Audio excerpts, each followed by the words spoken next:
El primer ministro del Reino Unido, Keir Starmer, ha sugerido que el expríncipe Andrew testifique ante una comisión del Congreso estadounidense que investiga a Jeffrey Epstein. El primer ministro del Reino Unido, Keir Starmer, ha sugerido que el expríncipe Andrés debería testificar ante un comité del Congreso estadounidense que investiga al delincuente sexual convicto Jeffrey Epstein. Starmer se negó a hacer comentarios específicos sobre el hermano menor caído en desgracia del rey Carlos, pero declaró a la prensa que, como principio general, las personas deberían proporcionar evidencia a los investigadores. Los comentarios se dirigieron a los periodistas que lo acompañaban durante su vuelo a Johannesburgo, en Sudáfrica, para participar en la cumbre del Grupo de los 20.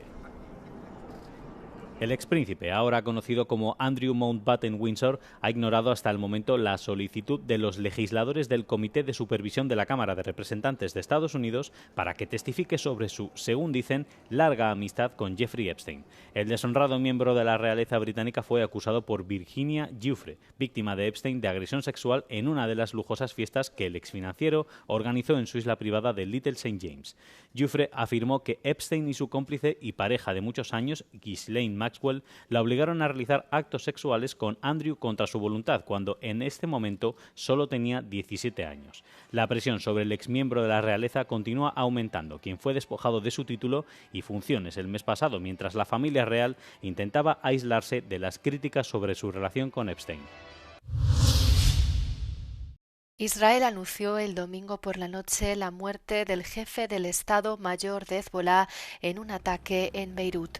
Era considerado el sucesor de Ibrahim Akil, quien murió en septiembre de 2024 en ataques israelíes que aniquilaron a gran parte de la cúpula dirigente de Hezbolá.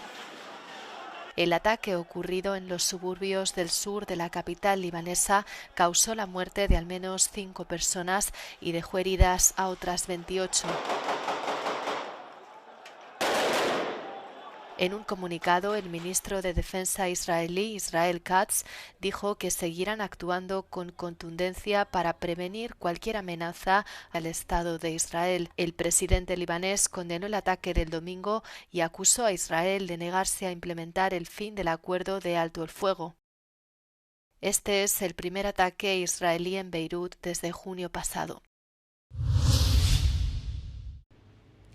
Sono state definite le mid-term italiane, queste elezioni regionali sono state un banco di prova per il governo Meloni in carica da 3 anni e hanno segnato la fine di un'era, quella di Luca Zaia in Veneto, di Michele Emiliano in Puglia e di Vincenzo De Luca in Campania. Se guardiamo il Veneto, si è riconfermato il centro-destra dopo 15 anni di governo di Luca Zaia della Lega, anche se però interessante è la questione delle liste del testa a testa tra le forze di maggioranza, ovvero Fratelli d'Italia e Lega. Il centro-sinistra si è riconfermato in Campania e Puglia, anche se proprio in Campania la battaglia è stata molto accesa intorno a temi come il condono edilizio che è tornato in auge con l'ultima manovra e che ha portato il dibattito a oltrepassare i confini regionali, diventando un confronto a livello nazionale tra forze di maggioranza e opposizione. Guardando anche ai risultati precedenti, dunque il governo Meloni si riconferma in sella, dunque alla guida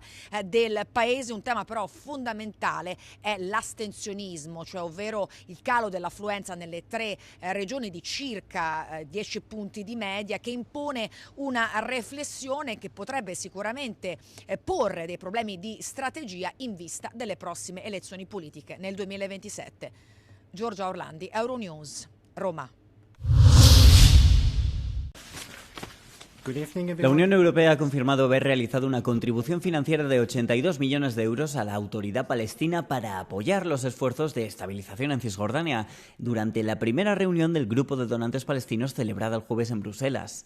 El ministro palestino de Planificación y Cooperación Internacional le dice a Euronews que este renovado apoyo es clave para mantener a flote a la Autoridad Palestina y proporcionar servicios básicos al pueblo de Oriente Próximo. Sin embargo, el ministro afirma que la mejor manera de fortalecer la situación financiera de la Autoridad Palestina es la liberación de unos 3.500 millones de euros de ingresos fiscales que actualmente están retenidos por Israel. Los acuerdos de Oslo de 1993 dictaminan que Israel recaudará los impuestos y derechos de aduana que gravan las mercancías importadas a los territorios palestinos, pero luego debe transmitir esos fondos a la autoridad. Israel has been withholding our tax revenues for almost 6 consecutive months. We haven't received our money from Israel for 6 consecutive months, and that money constitutes 68% of the Palestinian revenues.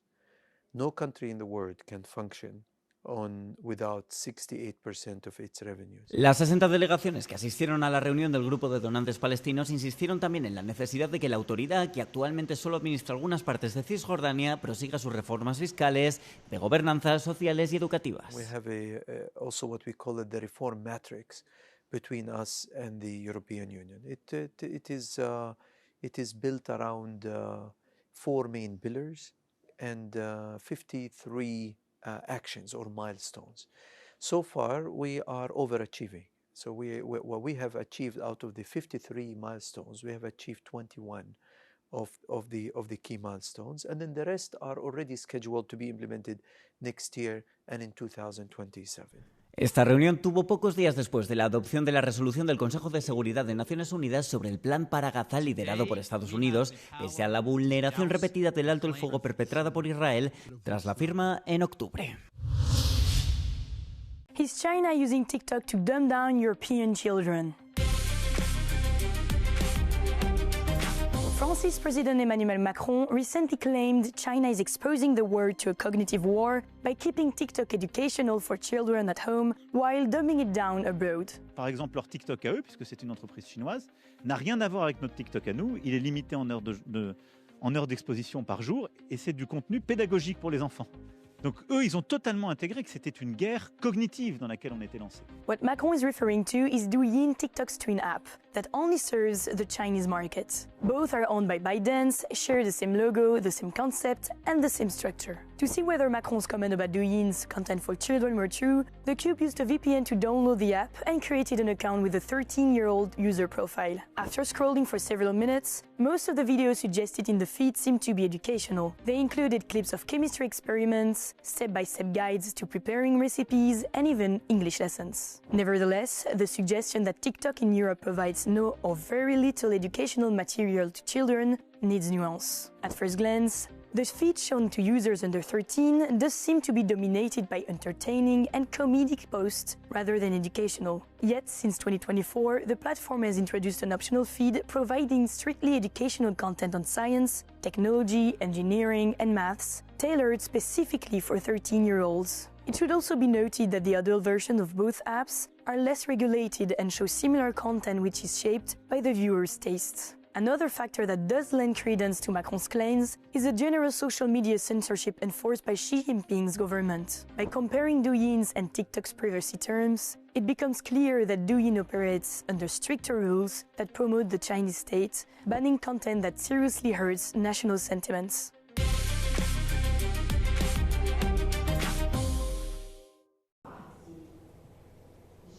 Para conmemorar el Día Internacional de la Eliminación de la Violencia contra la Mujer, el Museo del Patriarcado abrió sus puertas en Roma el martes. El museo denuncia, a través de obras, décadas de abuso contra las mujeres italianas en todos los ámbitos. Se exhiben puertas dañadas por golpes, frases que explican lo que las mujeres pueden y no pueden hacer, es decir, la desigualdad arraigada en la cultura, y nóminas de diferentes tipos.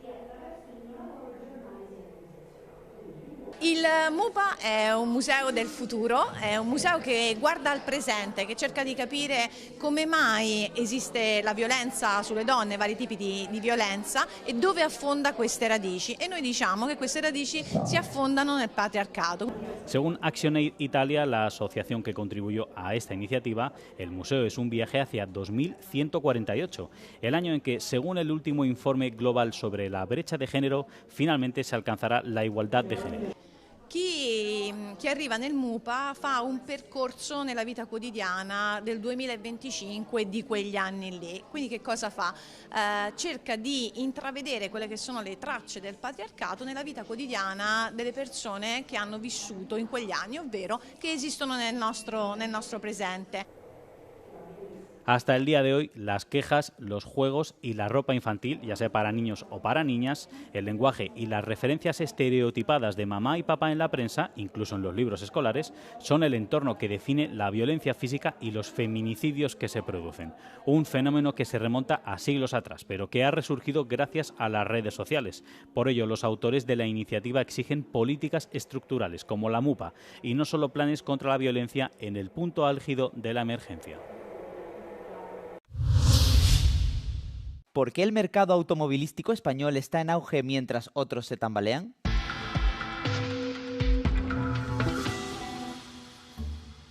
Hasta ahora, 2025 no ha sido el mejor año para el mercado automovilístico europeo. Las matriculaciones de turismos nuevos apenas crecieron un 1% entre enero y septiembre en comparación con el mismo periodo de 2024. En total, se vendieron algo más de 8,2 millones de vehículos, pero el panorama varía mucho de un país a otro. Las ventas cayeron en Bélgica, Francia, Italia y se estancaron en Alemania. Pero, mientras otros mercados han pasado apuros, España registró un notable crecimiento del 15%, el mayor de toda Europa. Una de las razones es la nueva prórroga de un plan de incentivos masivos, destinado a impulsar la movilidad eléctrica. El programa, ahora abierto hasta finales de 2025, ha gastado más de 1.300 millones de euros en los últimos 4 años, no solo para comprar vehículos, sino también para instalar más de 100.000 puntos de recarga en todo el país. Austria también registró un impresionante aumento del 12% en los 9 primeros meses de este año. Sin embargo, el aumento de vehículos totalmente eléctricos se debió principalmente a las flotas corporativas, lo que hace que la tendencia sea potencialmente volátil dependiendo de los ciclos de compra.